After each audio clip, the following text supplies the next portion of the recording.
Dámy a pánové, naším dalším hostem je paní Zuzana Fialová.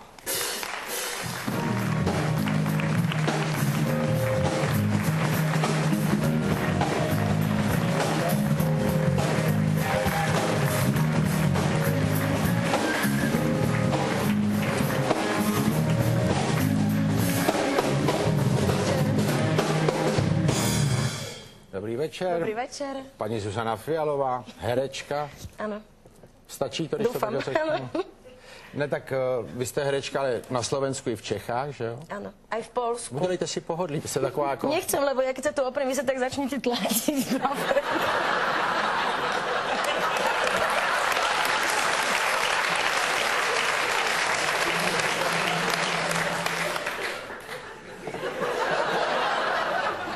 Čili, abyste si mohla udělat pohodlí, mám odjet dozadu, jo? Tak dobre. No, jsou ženy, kterým je příjemný, když se tlačím. Ale až tak dobre sa nepoznáme. Zatiaľ. To je zajímavý, že jste si jaksi takhle odmítla se. No, teď jste se tak pěkně uvelebila rázem. Čili vy jste taková ostýchavá? Áno, z počiatku áno. Jo. Jak dlouho trvá ten počátek asi? Vidíte, že nie dlho. Čili můžu přijet pomalu? Tak to je fofr.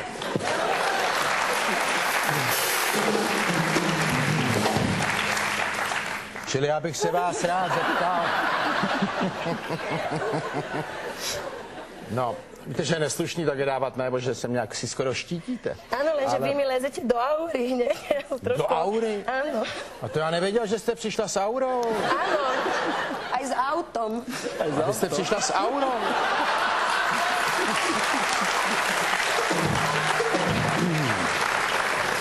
Ježišmarja, proč chodíte do televize s aurou? Tak presto to, keby náhodou som ju potrebovala. Vy na to věříte takhle, na auru? Viete čo, ani moc nie. Skôr ja verím na také osobné vyžarovanie, na nejakú takú esprit, životní energiu a tak. Vy věříte na vyzařování, ale... No nie, tak to pociťujem, hej, tak akože tým ma dokáže človek nejakým spôsobom nalakať. Auru nevidím, vidíte auru? No ne, nevidím. No. A vyzařuju?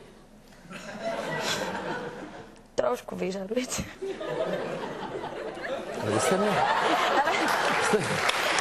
Jste mě popsala jako takový vyhasínající kamna v podstatě. Malinko jako. A ještě jste udělala takový malinko vyžaduje. Nie, ale to je skutočne zvláštne, že v tej televízii pôsobíte trochu inak a takto naživo je to zase inak, tak si musím zvyknúť, ale myslím si, že budeme dobrí kamaráti.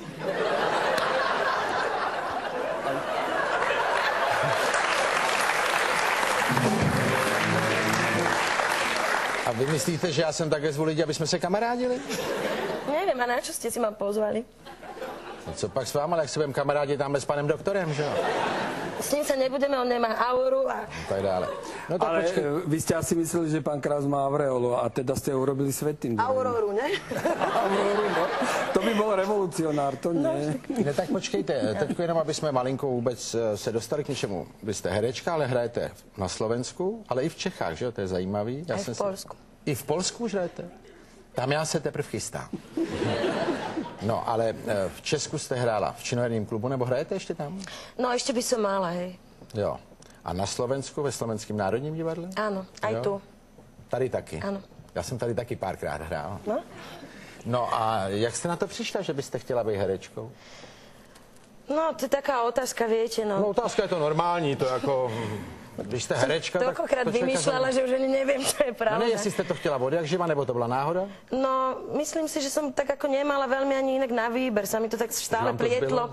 Zbylo mi to, plietlo sa mi to do cesty a A jak se vám to pletlo do cesty? No, ja som veľmi rada vždy čítala knížky, veľmi ráda som si vždy predstavovala. No, to čte každý skoro knížky. Ale vy ste ma nenechali dopovedať. No, protože to je divný argument. No, ale to bol iba začiatok argumentu, že som si vždy predstavovala tie postavy, ako konajú, ako rozmýšľajú. Niektorú z nich som si vybrala, tak nejako sa mi páčilo preciťovať ten jej príbeh a tak ďalej, tak ďalej. No a potom ja som lyžovala, no a tam mi bola príliš veľká zima vždy na tom lyžovaní a bola som medzi samými chlapcami a to sa mi tiež nepáčilo, bolo to také moc mužské. Stále sme si museli nosiť lyže a... To ste bola v blbým družstvu asi. Áno, no, či takom chlapčenskom. No a proč vás nedali mezi holky? Neboli. Jo, oni tam nebyli holky? Ne. To bylo blbý družstvo. No a tak som proste začala... Kedy ste sa ulyžovala až k herectvu? Ulyžovala som sa k herectvu a vlastne ako vždy som sa tak nejako chcela zo školy zo školy dostať tým, že som recitovala na tých všelijakých Puškinových pamätníkov a Hviezdoslavových Kubínov. To byli spolu, jo? Nie.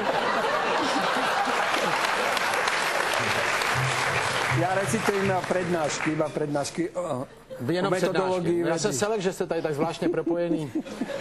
No a tak som sa vlastne nejako k tomu dostala, až som v 13 rokoch išla na konkurs na film, hrala som vo filme a potom už som išla rovno na strednú školu hereckú a vlastne odtedy nerobím nič iné. Vy máte syna, že jo?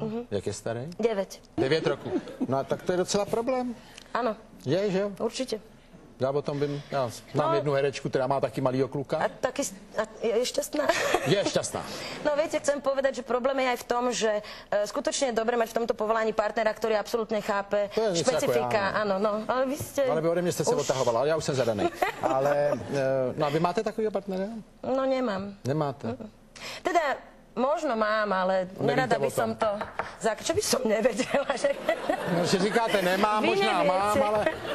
Nechcem to zakriknúť zatiaľ. Jo, a on o tom ví? No aby sa z neho nevyklulo niečo zase príšerné proste. Jak říkáte zase? Proč zase? No lebo to sa stáva, viete. To je... A vám se to stalo? No určite, že áno. Jo. Ináč by som o tom nehovorila tak sebavedome. Že proste idete do nejakého vzťahu a toto je aj trošku citát, čo hovorím, a ten človek proste celý je z toho nešťastný, že koľko máte problémov, pomáha vám ich riešiť a potom vlastne za taký mesiac, dva, keď sa už tak upokojíte, tak príde taký veľký kamión s jeho problémami, hej. Aha, ale já jsem někde čet, že vy jste původně měla hodně partnerství s... Jak hodne? To ste kde čítali? No tak hodně vícero teda. No tak... Vždycky s partnerama, který byli fotografama. 2, čo je z tých mojich partnerstiev naozaj veľa. 2 vzťahy to boli, 2 kusy fotografov. 2 kusy. 8, teda... Čili z toho malého množství 2 kusy byly fotografové. Aha, lišili se v něčem teda? Objektívmi.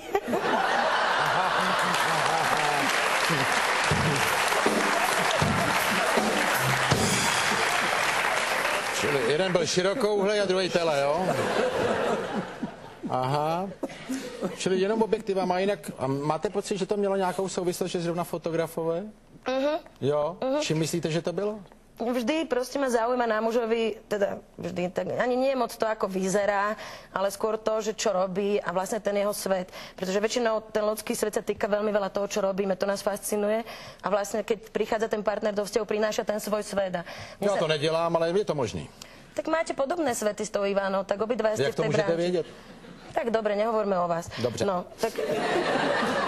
A vlastne, ako mne sa páči ten svet tých fotografov, pretože oni sa tak inak pozerajú. Jo, jakože myslíte, že se dívají jako fotograficky? Inak vidia svet, ako naučili ma vnímať rôzne detaily, akože rôzne také výseky v prírode, alebo inak sa pozerajú aj na mňa tí muži a vnímajú také veci, ktoré ostatní muži si ani nevšimnú. Prosím vás. Také detaily a také... A hlavne, keď sa ráno zobudím, tak ten fotograf už vie, ako by som vyzerala vyretušovaná. Ale... A teď ten váš partner je taky fotograf? Ten, o ktorom nehovoríme? No to jste ho tady zaklepával. Nie. No a tak proč jste to opustila? Tak my sme malá krajina. Jo, tak je došli.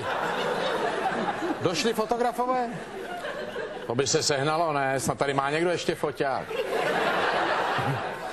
No a tak skutečně myslíte, že to bylo takový období jenom, anebo to pro vás platí pořád? Áno, zaujímajú ma umelci vlastne a fotografia sa mi veľmi páči, vždy ma fascinovala. No ale pokud vím, vy vlastně toho syna, vy nežijete s tím mužem, který máte toho syna, že jo?